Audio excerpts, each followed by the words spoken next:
नमस्कार, स्वागत आहे तुमचं दिशाच रेसिपीमध्ये। आज आपण इथं अगदी साध्या आणि सोप्या पद्धतीने फणसची मसाला भाजी करणार आहे। न खाणारे सुद्धा आवडीने ही भाजी खातील आणि मागतील सुद्धा। लहानांपासून मोठ्यांना सर्वांना खूप आवडेल। अगदी साध्या पद्धतीने ही रेसिपी मी केलेली आहे, तुम्ही सुद्धा नक्की करून बघा।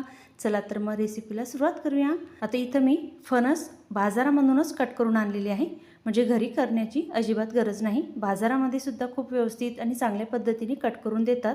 आता इथं हे फणसचे फोडी आपल्याला धुवून घ्यायचे आहे। आता इथं फणस 2 पाण्याने धुवून घ्यायचे आणि नंतर आपल्याला लगेचच शिजत टाकायचे आहे, कारण की फणस जास्त वेळ जर असंच राहू दिलं तर हे काळं होऊ शकते। त्यासाठी मी बघा गॅसवर कुकर ठेवला, त्यावर थोडं तेल टाकलं। तेल आपल्याला व्यवस्थित भांड्याला लावून घ्यायचं आहे आणि फणसच्या फोडी धुवून घेतलेल्या होत्या त्या टाकायच्या।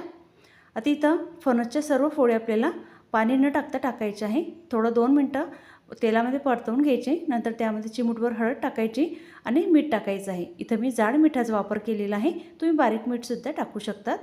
आता इथं व्यवस्थित परतवून घ्यायचं आणि नंतर लगेचच गरम पाणी टाकायचं आहे। आता पाणी टाकलेलं आहे, आता चमच्याने आपल्याला व्यवस्थित मिक्स करून घ्यायचं आहे। आता लगेचच कुकरचं झाकण लावायचं आणि एकच शिट्टी होऊ द्यायची आहे। जास्त शिट्टी होऊ देण्याची अजिबात गरज नाही, फणस शिजायला वेळ लागत नाही। एका शिट्टीमध्ये सुद्धा खूप छान शिजते। आता इथं एक शिट्टी झालेली आहे आणि आता आपण चेक करून घेऊ। आता बघा सुरीने अशा पद्धतीने तुम्ही बघून घेऊ शकता। अगदी सहज असं फणस आपलं कट होत आहे, म्हणजे फणस व्यवस्थित शिजून झालेला आहे। आता लगेचच आपल्याला फणस थोडं तेलामध्ये फ्राय करायचं आहे। त्यासाठी काय करायचं, फणसमध्ये जे पाणी आहे ते पाणी काढून घ्यायचं आणि झाऱ्यावरती फणस आपल्याला अशा पद्धतीने काढून घ्यायचे आहे, कारण हे फणस आपल्याला अजून 2 मिनिटासाठी तेलामध्ये परतवून घ्यायचे आहे आणि हे पाणी फेकायचं नाही। याच पाण्याचा वापर आपल्याला भाजीमध्ये करायचा आहे। आता बघा फणस अशा पद्धतीने 5 मिनिटं राहू द्यायचं, म्हणजे त्यातील सर्व पाणी निघून जाईल। आता त्याच कुकरमध्ये थोडं तेल टाकायचं आणि त्यामध्ये जे शिजून घेतलेलं फणस आहे ते आपल्याला टाकायचं आहे। आता हे तेल सर्व कुकरला व्यवस्थित लावून घ्यायचं आणि नंतरच शिजून घेतलेल्या फोडी टाकायच्या। आता ही फोडी आपल्याला जास्त वेळ परतून घेण्याची अजिबात गरज नाही, कारण फणस व्यवस्थित शिजलेला आहे। तर त्यासाठी अगदी मिनिटभरासाठी परतवून घ्यायचं आणि लगेचच एका ताटामध्ये काढायचं आहे। आता बघा लगेचच मसाल्याची तयारी करून घ्यायची आहे। त्यासाठी लांब चिरून घेतलेला कांदा घ्यायचा, टमाटर घ्यायचं, आलं लसूण घ्यायचं आणि थोडा कोथिंबीर घ्यायचा आहे। आता मसाला आपल्याला व्यवस्थित भाजून घ्यायचा आहे। त्यासाठी गॅसवर कढई ठेवायची, त्यामध्ये तेल टाकायचं आणि लांब चिरून घेतलेला कांदा टाकायचा आहे। आता कांदा आपल्याला व्यवस्थित परतवून घ्यायचा आहे। आता थोडा कांदा बघा रंग बदललेला आहे आणि सुटसुटीत असा कांदा झालेला आहे।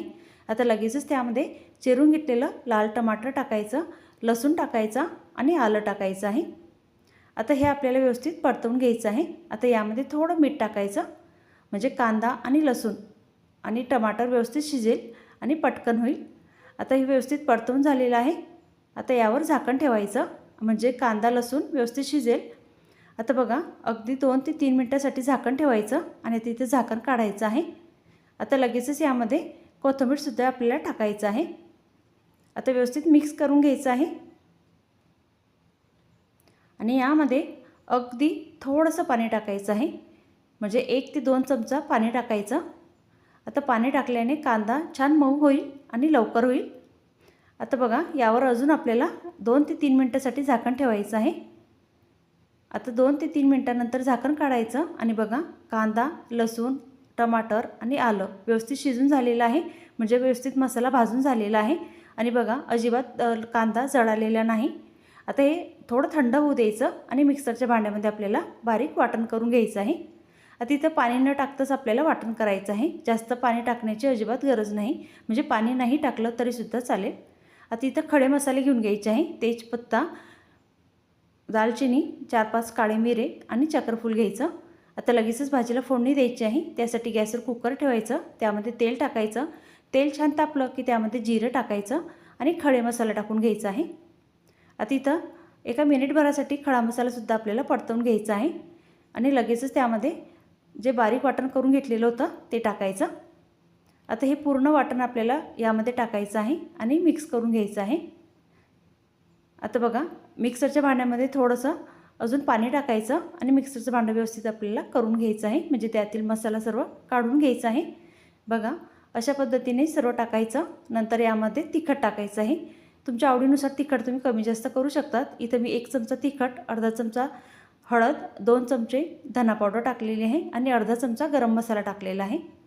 आता इथं घरगुती गरम मसाला टाकलेला आहे. आता लगेचच यामध्ये कस्तुरी मेथी टाकायची. कस्तुरी मेथी टाकल्याने भाजीला खूप छान टेस्ट येते. आता हे व्यवस्थित आपल्याला मिक्स करायचं आहे आणि तेल सुटेपर्यंत आपल्याला मसाला मंद आचेवरती होऊ द्यायचा आहे.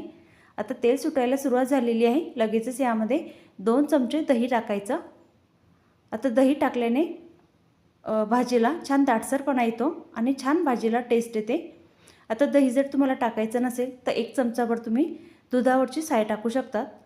आता लगेचच यामध्ये थोडंसं बटर टाकायचं. बटर टाकणं ऑप्शनल आहे. तुम्हाला जर टाकायचं नसेल तर नाही टाकलं तरीसुद्धा चालेल. आता हे व्यवस्थित आपल्याला मिक्स करून घ्यायचं आहे आणि छान असं तेल सुटेपर्यंत मसाला मंद आचेवरती होऊ द्यायचा आहे. आता तेल सुटायला सुरुवात झालेली आहे म्हणजे मसाला आपला व्यवस्थित झालेला आहे. लगेचच त्यामध्ये शिजवून घेतलेलं फणस टाकायचं आणि मिक्स करायचं आहे. आता मिक्स करून झालं की लगेचच त्यामध्ये जे आपण फणस शिजवून घेतलेलं पाणी होतं म्हणजे सूप होतं तेच टाकायचं आहे. जर तुम्हाला अजून रस्सा हवा असेल तर त्यामध्ये थोडं कोमट करून पाणी टाकायचं. आता यामध्येच थोडंसं चवीनुसार मीठ टाकायचं आहे.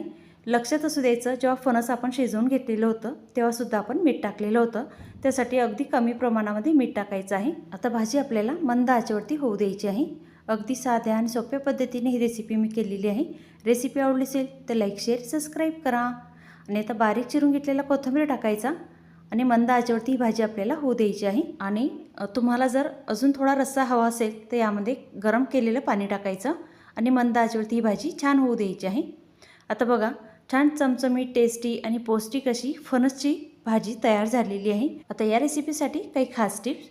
पहिली टिप्स म्हणजे फणस शिजायला वेळ अजिबात लागत नाही. त्यासाठी कुकरमध्ये जर तुम्ही फणस शिजवून घेत असाल तर फक्त एकच शिट्टी होऊ द्यायची. आणि दुसरं म्हणजे फणसची भाजीला म्हणजे मसाल्याला फोडणी देऊन झाल्यावरती फणस आपल्याला थोडं तेलामध्ये फ्राय करून टाकायचं.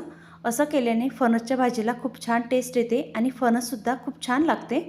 अगदी साध्या आणि सोप्या पद्धतीने ही रेसिपी मी केलेली आहे. तुम्हीसुद्धा नक्की करून बघा. न खाणारेसुद्धा आवडीने खातील इतकी टेस्टी ही रेसिपी होते. एकदा ही रेसिपी तुम्ही नक्की करून बघा आणि रेसिपी आवडली असेल तर लाईक करा, शेअर करा, चॅनलला सबस्क्राईब करा. धन्यवाद.